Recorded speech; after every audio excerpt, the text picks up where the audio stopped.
Le projet, c'était de reprendre cette activité de culture et de transformation de plantes aromatiques.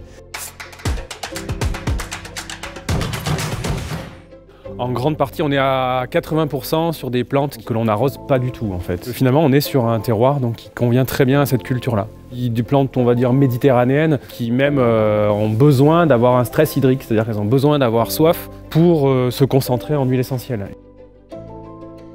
Donc là, on a juste un système de déshumidification d'air. Donc là, on a de l'origan. On le voit très bien quand on les sort du séchoir, elles ont un parfum qui est vraiment extraordinaire. Quand on est arrivé, on a pas mal modernisé toute la partie plutôt laboratoire. La cueillette sauvage, c'est une grosse partie de notre activité. On va aussi dans la nature chercher des plantes qui poussent naturellement. Donc là, on a la cueillette de cynorrhodon du jour. Voilà, alors là, on est en train de distiller de la gentiane aujourd'hui. À la sortie, je récupère uniquement l'alcool qui va avoir entraîné tous les parfums de la plante qui a macéré dedans.